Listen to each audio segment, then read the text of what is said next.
I woke up one morning with 2 sons as a single parent.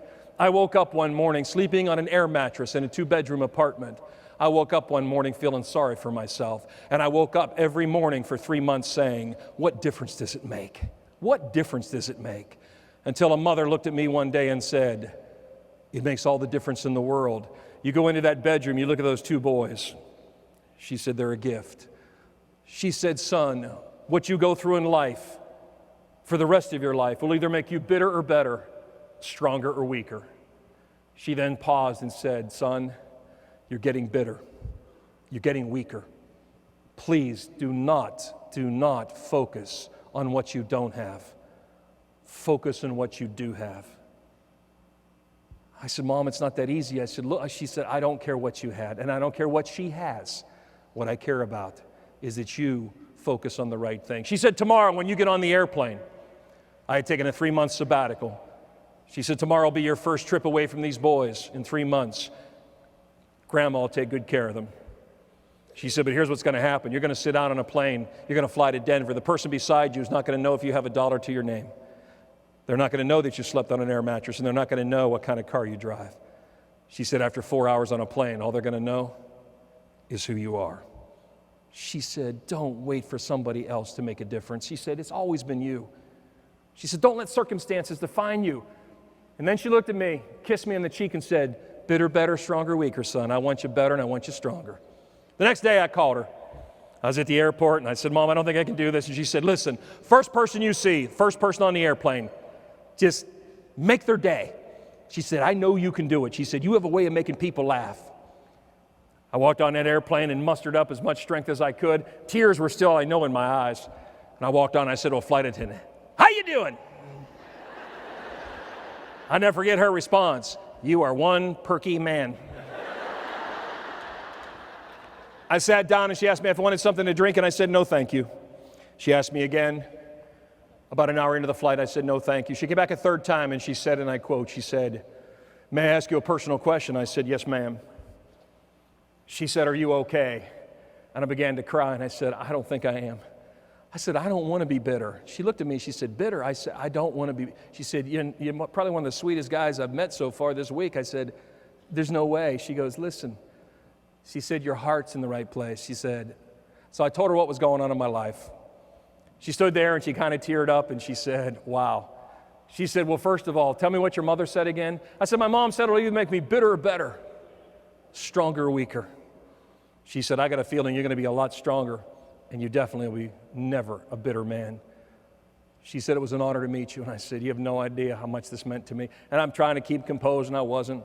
She came back about 30 minutes later, before they gave the signal that we were going to land. She said, by the way, what do you do for a living? I looked at her and I smiled. I said, it's ironic you ask. I said, I work for a greeting card company. I officially never got allowed to write greeting cards because I was too bitter. I said, but I did make you one. She said, oh, she kind of went, oh, and I said, it's as good as I can do. She looked at it, and on the outside I had written, I wanted to make you something special. And then when you opened it up, it said, but I can't. You already are.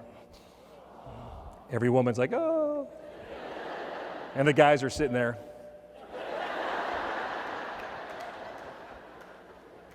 I went to leave the plane, and she says to me, Mr. Gilliland. I said, yes, ma'am. She said, I think you need a hug. Of course, I was single. So we hugged for about 6 minutes. And then I put my shirt back on. I just like hugging without my shirt. 11 years later, I walked off an airplane. Another airplane story, right? Walked off an airplane. Flight attendant looked at me and said, do you live in Pittsburgh?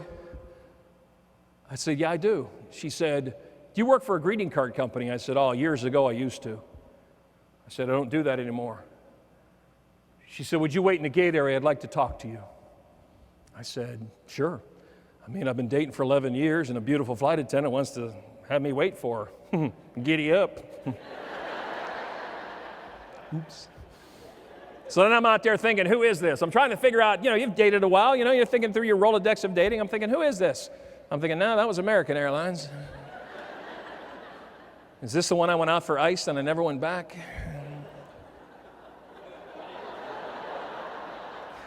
Don't look at me like that. Don't tell me you've never had a relationship that you didn't want to go for ice and go, okay, I'm out of here. I didn't do it, by the way. And finally, a flight attendant came off the plane, pulling her rollerboard, tears streaming down her face as she fanned herself. And I said, my first words were, oh my God, are you okay? And she said, I've never been better. She said, these are happy tears. She said, I have been looking for you for 7 years. I said, 7 years? She said, she reached in her rollerboard. She said, you gave me this 11 years ago. I said, oh my gosh, the flight attendant, Denver. I said, but wait a minute, you said 11 years ago I gave this to you, and I said, what's 7 years? Meanwhile, my humor kicks in, and I'm thinking, Lord, please tell me I don't have a child that's 7 years old. Yeah, that'd be a bad day. She said, 4 years after I met you, my world ended. 4 years after I met you. She said, my dreams were shattered. She said, I've looked for you for 7 years to tell you that if I ever saw you again, I need you to know something. I need you to know that a woman who I've never met absolutely changed my life.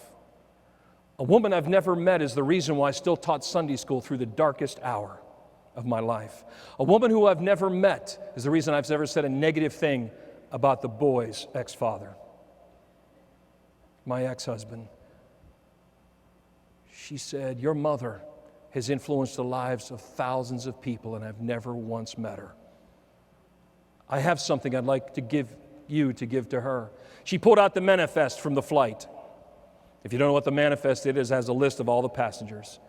I looked and I saw Gilliland, Stephen P., 3D. I began to tear up and I said, this was the manifest from 11 years ago, the plane.